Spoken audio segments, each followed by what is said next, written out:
The hollow pumpkin Emma was excited about Halloween this year.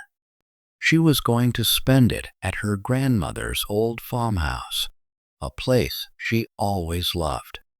It was surrounded by fields, forests, and all the beauty of autumn. The air was cool and crisp. The leaves were bright shades of gold and red, and everything felt like it came from a storybook. But there was something strange about this year's visit that Emma couldn't quite explain. When she arrived, the locals acted differently. They whispered about something called the hollow pumpkin. They said it was a cursed field not far from the farmhouse, and people who went there sometimes disappeared. Emma was curious, but she didn't take the stories too seriously. After all, they could just be trying to scare kids for Halloween. That night, Emma unpacked her bags in her grandmother's cozy guest room. The bed was soft, and the quilt was warm, but her mind kept going back to the strange things the locals said.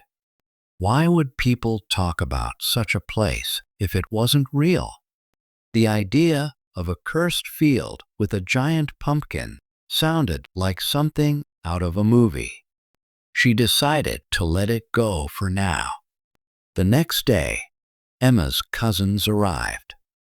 There was Ben, the oldest, who loved dares, and Lily, who always acted brave even when she was scared.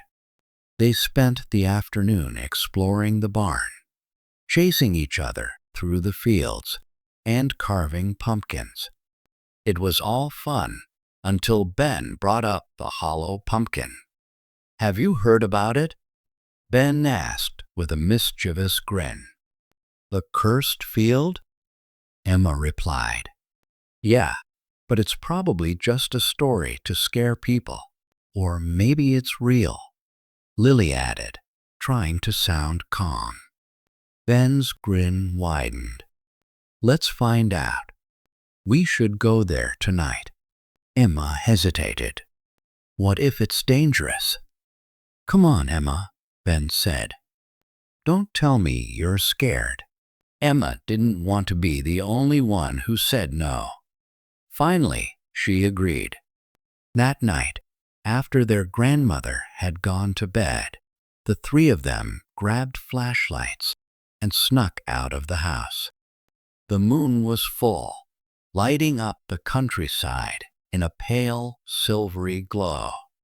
The walk to the field wasn't far, but the closer they got, the quieter the night became. Even the wind seemed to stop. When they reached the field, it was covered in fog. Their flashlights barely made a dent in the thick mist. At the center of the field stood the pumpkin. It was massive, unlike anything they had ever seen. Its green skin looked unhealthy, almost as if it were rotting. The air around it felt colder, and it gave Emma chills. "This is it," Ben whispered. "The hollow pumpkin." Lily's voice shook. "Maybe we should leave." "No way," Ben said. "I'm going to touch it." "Don't," Emma said quickly. "What if something bad happens?" Ben smirked. "Nothing's going to happen. It's just a stupid pumpkin." Before Emma could stop him, Ben reached out and placed his hand on the pumpkin. The moment he did, the ground beneath them started to shake. The pumpkin began to crack open, the lines spreading across its surface like jagged lightning. A hollow darkness appeared inside, and the air grew even colder. From the hollow space, shadows began to rise. They weren't like normal shadows. These moved as if they were alive, twisting and swirling like smoke. They didn't have clear shapes, but Emma could feel them watching. "Run!" Lily screamed. The three of them turned and bolted for the edge of the field. Emma's heart pounded as she ran, her flashlight bouncing wildly. But the fog made it hard to see, and before she knew it, she tripped and fell. Her flashlight rolled out of her hand, and she couldn't see the others anymore. The shadows were closing in. She tried to get up, but her legs felt heavy. One shadow reached out, forming what looked like a hand. Emma froze as it moved closer, and then everything went black. When she woke up, she was in her bed. The morning sunlight streamed through the window, and the house was quiet. She sat up, confused. How had she gotten back? The last thing she remembered was the shadow reaching for her. She checked her arms and legs. Everything seemed fine, but something still felt off. Emma went downstairs, where her cousins were sitting at the table. Their faces were pale, and they avoided her eyes. "What happened?" she asked. Neither of them answered.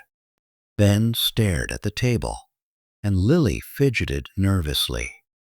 Whatever they had seen, it had shaken them badly. Emma decided not to push them. Maybe they needed time to process it. A few days passed, and life at the farmhouse seemed normal again. But Emma couldn't stop thinking about the hollow pumpkin. At night, she had strange dreams of the shadows and the giant pumpkin. And then something even stranger happened. She noticed a small green vine growing on her wrist. At first, she thought it was dirt or a scratch, but when she tried to wipe it away, it didn't budge. It felt alive, cold to the touch. She showed it to Lily, but her cousin just shook her head. "I don't want to talk about it," Lily said, her voice trembling.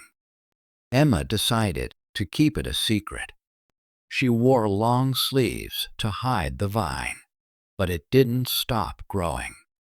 By the end of the week, it had sprouted tiny leaves and wrapped itself further up her arm. Sometimes she thought she could feel it move, like it was alive. She realized she hadn't escaped the hollow pumpkin completely. She had brought something back with her, and it wasn't done with her yet. Emma had a sinking feeling that whatever was growing on her wrist was just the beginning. The days turned into weeks, and the vine kept growing. Emma tried cutting it with scissors, but the blades just slid off, as if the vine was made of something stronger than plants. She felt it tightening around her arm, and sometimes, late at night, she heard faint whispers coming from it. They were too quiet to understand, but they filled her with unease. She couldn't tell her grandmother. The old woman wouldn't believe her, or worse, she might get scared. Emma also avoided her cousins. Ben and Lily were still acting strange, and she didn't want to make things worse. She decided to investigate the hollow pumpkin herself. One afternoon, while everyone was busy, Emma took her bike and rode back to the field. It looked different in the daylight. The fog was gone, and the giant pumpkin wasn't there. She walked to the spot where she remembered it standing, but all she found was an empty patch of dirt. The ground was dry and cracked, and nothing was growing there, not even weeds.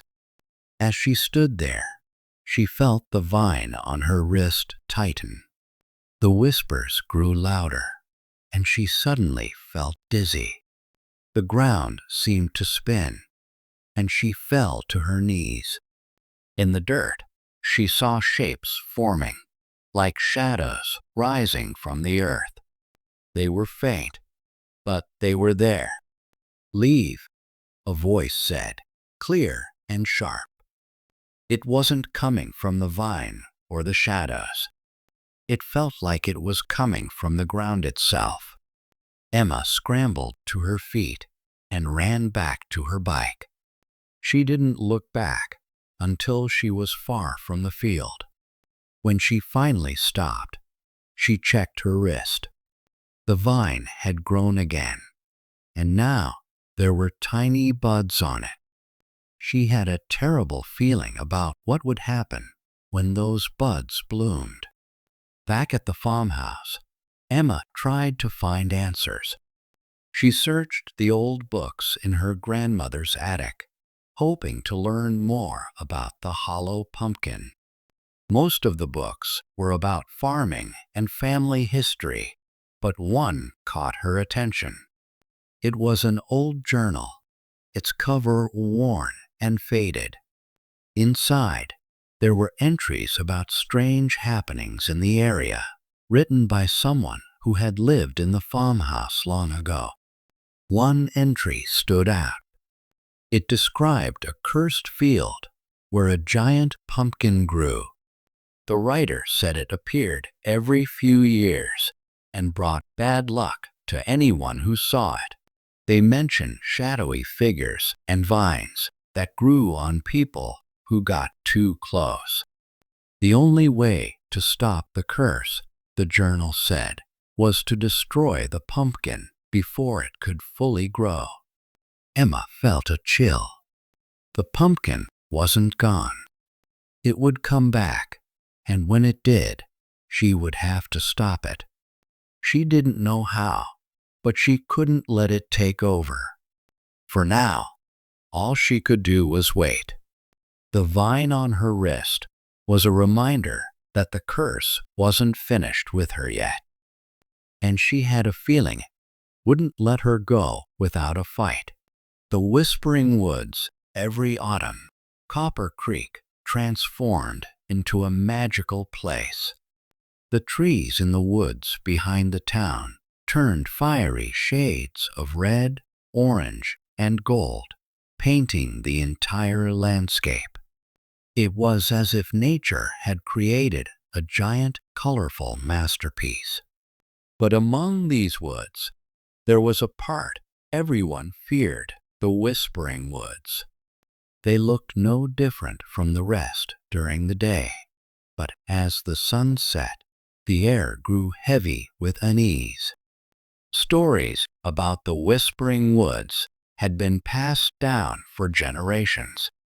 People whispered about voices that called your name if you dared to enter after dark.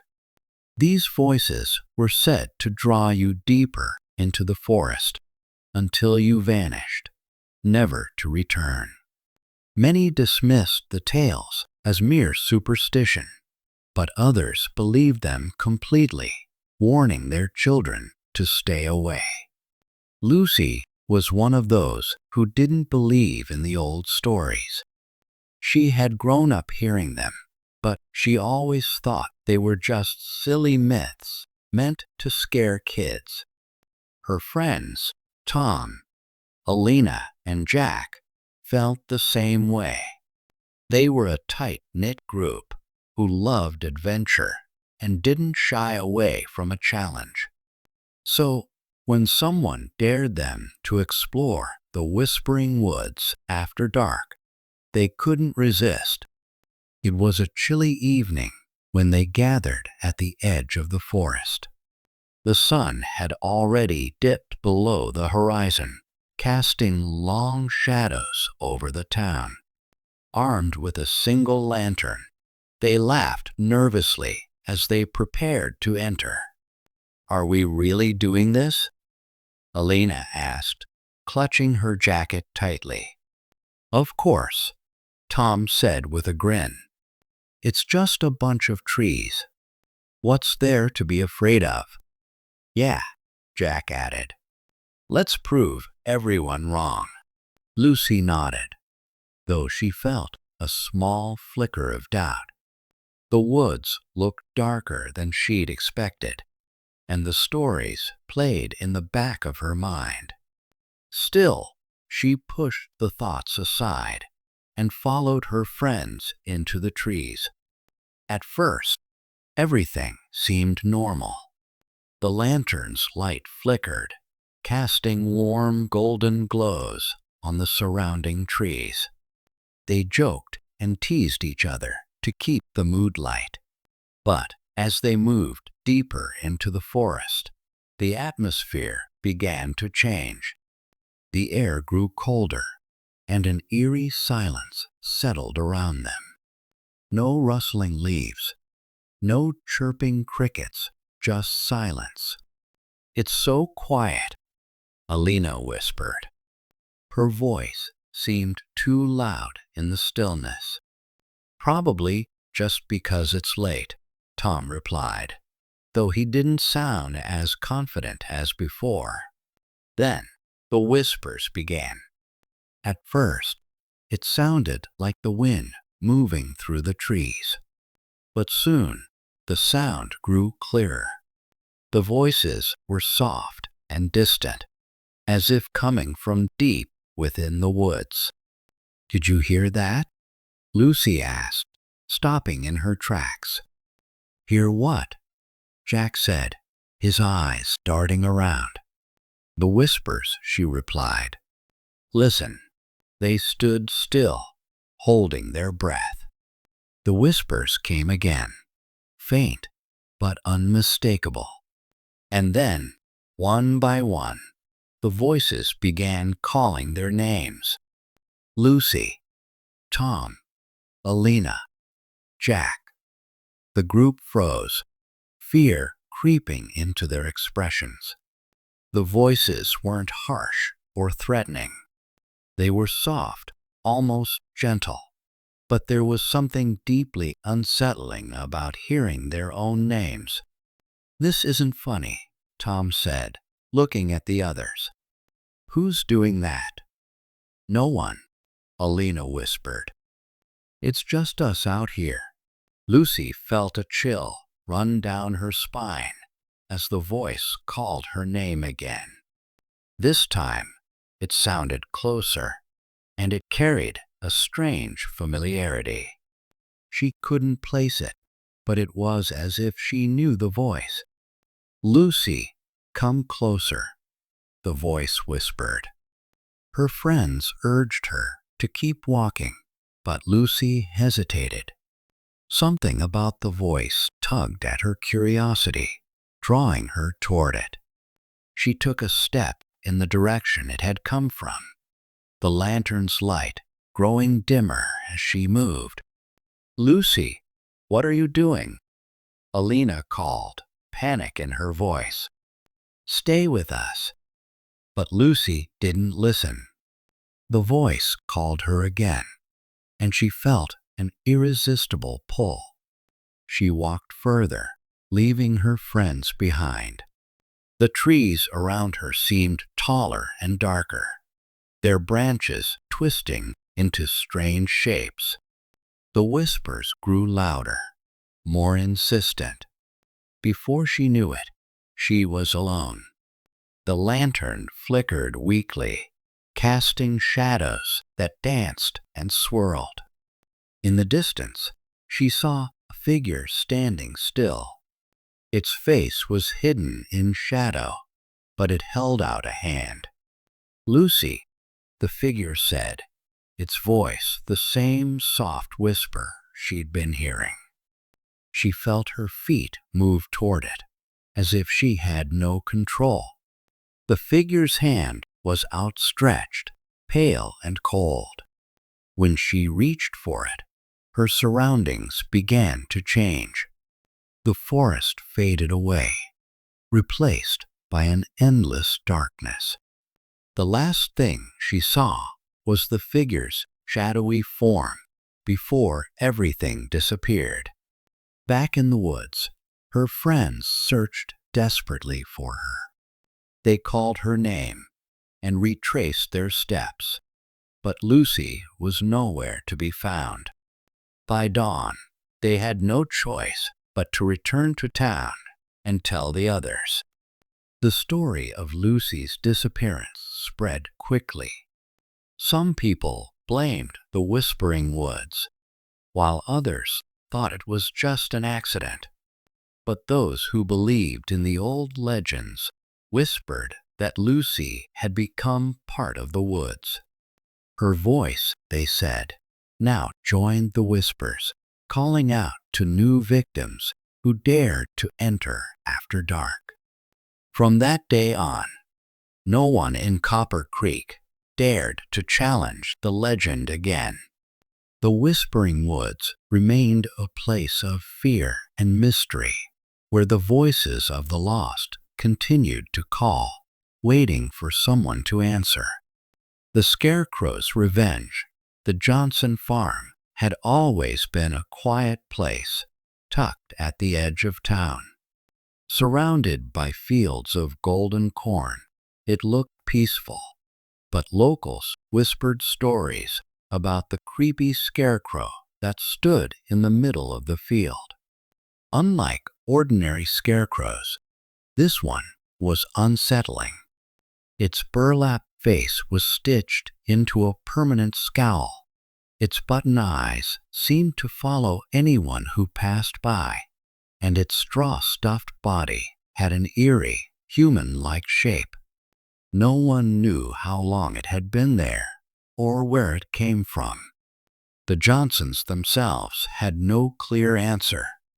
"It's been on the farm since we bought it," old Mr. Johnson would say with a shrug whenever someone asked about the scarecrow. His vague responses only added to the mystery. Every fall, as the weather grew colder and Halloween approached, rumors about the scarecrow's dark history resurfaced. People claimed that on Halloween night, it came to life to punish anyone who disrespected it. Kids dared each other to get close to it, but most were too scared. Danny, however, wasn't like most kids. A 14-year-old troublemaker, he loved pranks and didn't believe in ghost stories. To him, the idea of a haunted scarecrow was just another silly tale meant to scare little kids. When his friends, Max and Jake, brought up the scarecrow during lunch at school, Danny saw it as the perfect chance for some Halloween fun.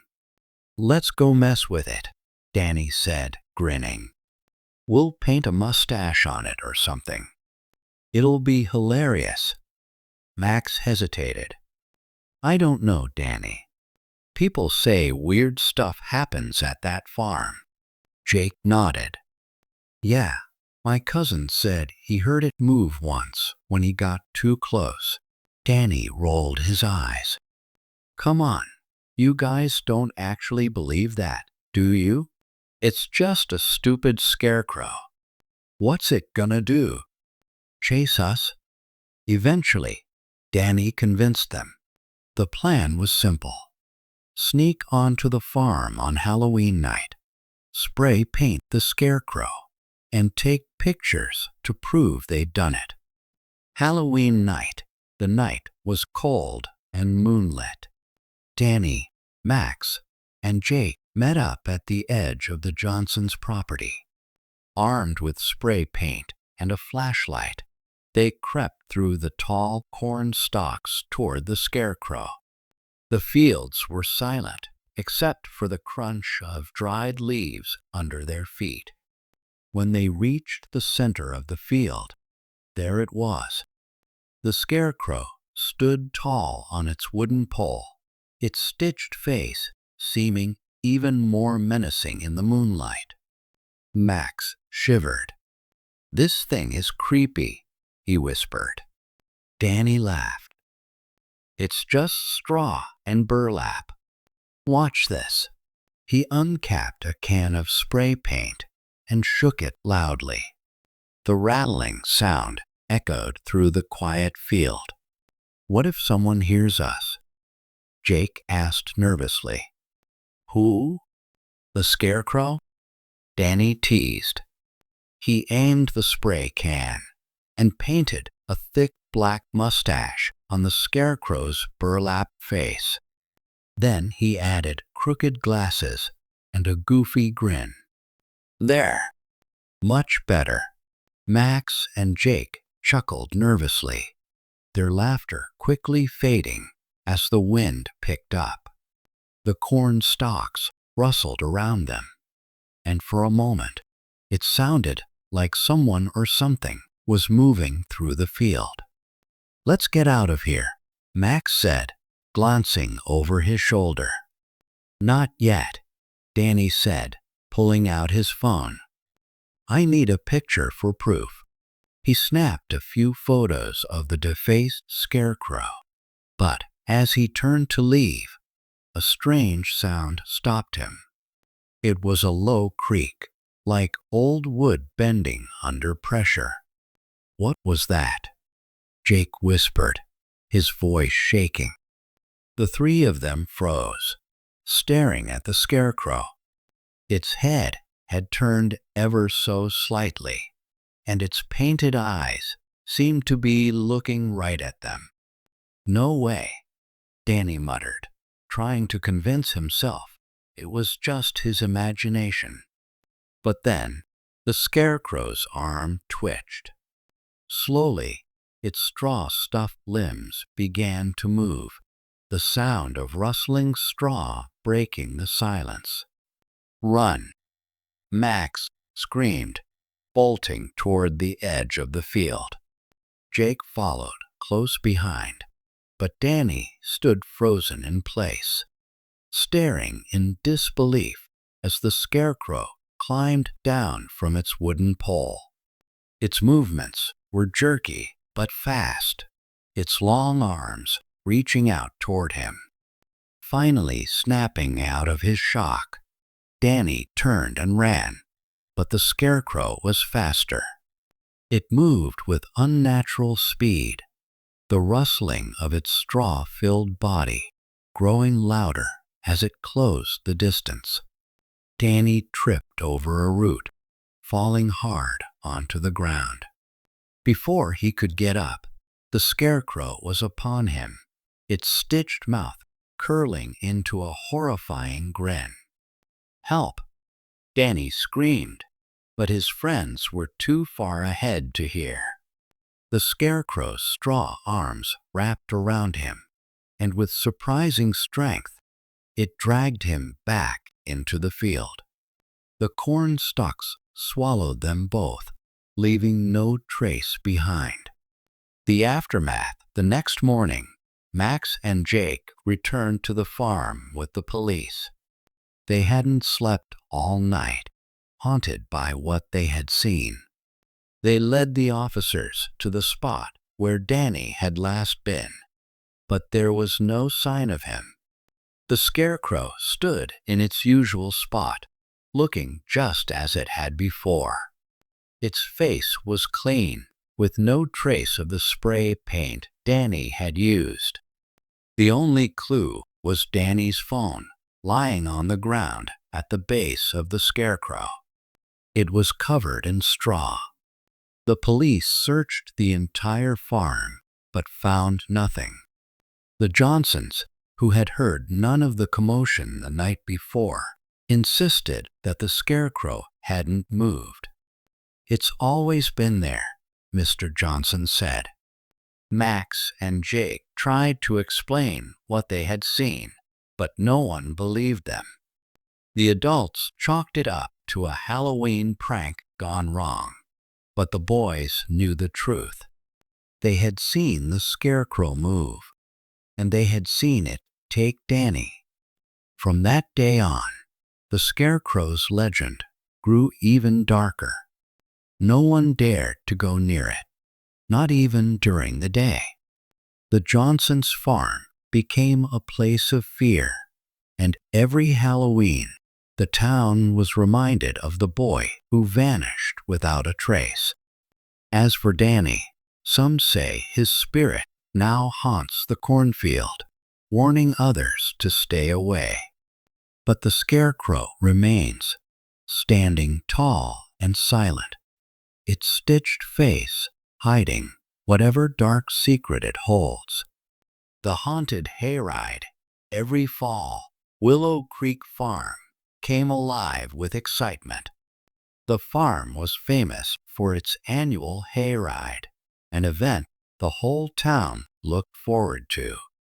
Families, teenagers, and even visitors from nearby towns flocked to experience the spooky decorations, crisp autumn air, and thrilling scares. The hayride was always the perfect blend of fun and fright. But this year, something felt off, even before the first wagon rolled out. The farmhands had been talking about strange things happening during the setup. Tools vanished without a trace. Decorations mysteriously moved overnight. And, most unsettling of all, eerie laughter echoed from the old barn late at night. At first, people shrugged it off as harmless pranks or overactive imaginations. After all, the barn had always been a little creepy, and it wasn't unusual for rumors to swirl around Halloween. Jenna, a high school senior, loved everything about fall, the pumpkin spice drinks, the chilly air, and especially the hayride. She had gone every year since she was a kid, and this year was no different. Her best friends, Mia, Ethan, and Connor, were just as excited. They'd been planning their trip to the hayride for weeks, picking out their outfits, daring each other to sit in the scariest parts of the wagon, and even making up ghost stories to tell during the ride. The night of the hayride was perfect. The moon was full, casting a silvery glow over the farm. The scent of apple cider and roasted marshmallows filled the air, and the sounds of laughter and crackling fires added to the festive mood. Jenna and her friends arrived at the farm just as the first group was boarding the wagon. They could feel the excitement and a slight chill of anticipation. "You think the rumors are true?" Mia asked, nudging Jenna as they waited in line. "About the creepy stuff happening in the barn?" Jenna rolled her eyes, though she couldn't help but glance toward the barn in the distance. It loomed like a dark shadow against the night sky. "Probably just stories to make the ride scarier," she said, trying to sound confident. Ethan smirked. "Or maybe it's real. Maybe the barn really is haunted, and tonight we'll meet the ghost." Connor laughed and gave Ethan a playful shove. "Sure, and maybe we'll get free cider, too." The four of them climbed onto the wagon, finding a spot near the middle. Straw was scattered across the wooden floor, and the sides were decorated with fake cobwebs and plastic skeletons. The tractor engine roared to life, and the wagon began to roll, jolting them slightly as it moved. At first, the hayride was everything they expected. They passed rows of cornfields, scarecrows with glowing eyes, and jack-o'-lanterns that flickered with candlelight. Actors dressed as ghosts and monsters jumped out from the shadows, drawing screams and laughter from the passengers. Jenna felt her nerves start to relax. It was all part of the fun. But as they neared the old barn, the atmosphere changed. The playful screams and laughter quieted, replaced by an uneasy silence. The barn stood at the edge of the field, its weathered wood blackened with age. A single lantern hung above the entrance, casting a dim, flickering light. The tractor stopped abruptly. The driver, an older man with a grizzled beard, climbed down and stood next to the wagon. His face was pale, and his hands trembled as he pointed toward the barn. "This wasn't here yesterday," he muttered. The passengers leaned forward, trying to see what he was pointing at. In the doorway of the barn, a shadowy figure stood motionless. It was tall and unnaturally thin, its outline barely visible in the dim light. Whispers rippled through the group. "Is that part of the show?" someone asked nervously. The driver didn't answer. He climbed back onto the tractor, muttering something under his breath.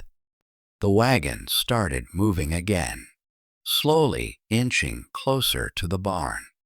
As they passed the entrance, the figure stepped forward.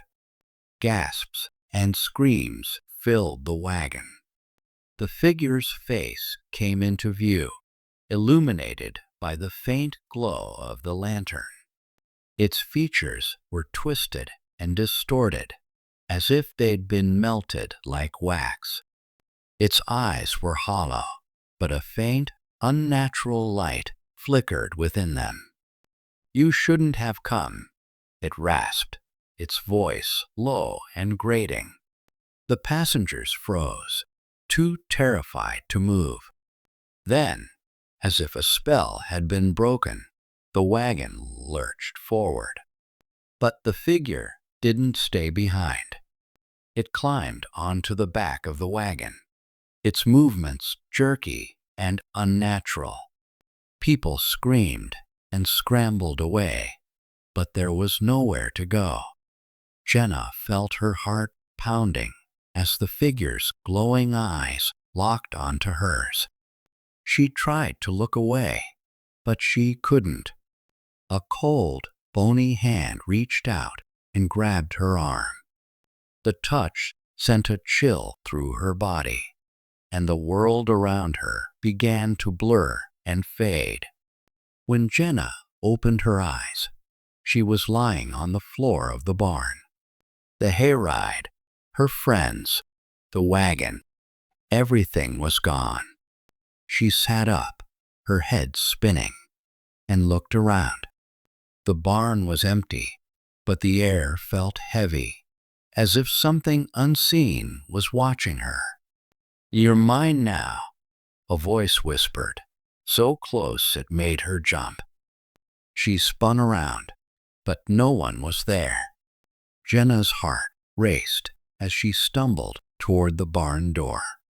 She pushed it open and stepped outside, but the farm was completely silent. The laughter, the lights, the people, everything was gone. She was alone in the darkness. Somehow, Jenna made it back to town. She couldn't remember how she got there, or how long it had taken. Her friends were waiting for her at the diner, their faces pale and worried. "What happened?" Mia asked, grabbing Jenna's hands. "You disappeared." Jenna shook her head. "I don't know," she said, her voice barely above a whisper. "I was in the barn." And then she trailed off, unable to explain. She never spoke of the hayride again. The following year, the old barn was torn down, and the hayride took a different route. But people in town still talk about that night. Some claim to hear faint screams coming from the fields on autumn nights. Others swear they've seen a shadowy figure lurking near the spot where the barn once stood. As for Jenna, she avoids the farm altogether. Every fall, when the hayride returns, she stays home, the memory of that night still haunting her. And sometimes, in the dead of night, she hears a whisper in her ear. "You're mine now." The Phantom at the Fall Festival. The Fall Festival was always the most exciting event of the year in Maple Hollow. Every October, the town square transformed into a magical place filled with colorful lights, carnival rides, delicious food, and fun games. People came from all around the county to enjoy the festival. It was a tradition everyone loved, and it brought the whole community together. The highlight of the festival was the House of Horrors, a spooky maze that promised to scare even the bravest visitors. This year, the House of Horrors was bigger and scarier than ever before. The organizers had added new props, creepy sounds, and realistic animatronics. They even hired professional actors to make the experience unforgettable. Mia and her friends, Ethan, Lily, and Jake, couldn't wait to check it out. They had been planning their visit for weeks, hyping themselves up for the thrills and chills. On the night of their visit, the festival was buzzing with energy. The air was filled with the smell of caramel apples and roasted nuts. Strings of orange and purple lights glowed in the trees, and laughter echoed through the streets. Mia and her friends made their way to the House of Horrors, feeling a mix of excitement and nervousness. A long line of people waited outside, chatting and joking about how scared they might get. When it was finally their turn, they stepped inside the maze. The entrance was a dark hallway, lit by flickering candles. The walls were lined with cobwebs, and eerie music played softly in the background. The first few rooms were filled with typical Halloween scares: jumping skeletons, cackling witches, and groaning zombies. Mia and her friends laughed and screamed, finding the scares more funny than frightening. But as they went deeper into the maze, the atmosphere changed. The air grew colder, and the decorations became more realistic. The dim lighting made it hard to see, and the eerie music was replaced by an unsettling silence. In one room, they noticed a man standing in the corner. He wore a tattered black cloak, and his face was hidden under a hood. Unlike the other actors, he didn't move or speak. He just stood there, watching them silently. "Nice costume," Mia said nervously, trying to break the tension. The hooded figure tilted his head slightly, as if studying her. Then, from the shadows, a low growl echoed. The lights flickered, and when they came back on, the figure was gone. Mia and her friends laughed nervously, trying to brush it off as part of the act. But Mia couldn't shake the feeling that something was off. As they continued through the maze, the scares became more intense. They walked through narrow hallways with walls that seemed to close in on them. Doors slammed shut behind them, and disembodied whispers filled the air. At one point, they came across a room filled with lifelike mannequins. They all looked so real that Mia couldn't tell if they were props or people. "This place is seriously creepy," Lily said, clutching Jake's arm. "Yeah, but it's awesome," Jake replied. trying to sound brave. Just when they thought they'd seen it all, the hooded figure appeared again. This time, he was standing at the end of a long hallway. His cloak seemed to move, as if caught in a breeze, even though the air was still. The group hesitated, unsure whether to move forward. "It's just another actor," Ethan said, though his voice wavered. "Come on, let's keep going." They slowly approached the figure, but as they got closer, the lights flickered again. In the brief moments of darkness, the figure seemed to vanish and reappear, closer each time. When the lights stabilized, he was standing directly in front of them. His face remained hidden, but his presence was overwhelming. One by one, Mia's friends screamed and ran back the way they came. But Mia couldn't move. She felt frozen in place, as if an invisible force was holding her there. The hooded figure reached out toward her, and a wave of icy cold washed over her. Everything went dark. When Mia opened her eyes, she was lying on the ground outside the maze. Her friends were gathered around her, looking worried. She sat up, feeling disoriented. "What happened?" she asked. "You disappeared," Lily exclaimed. "We looked everywhere for you.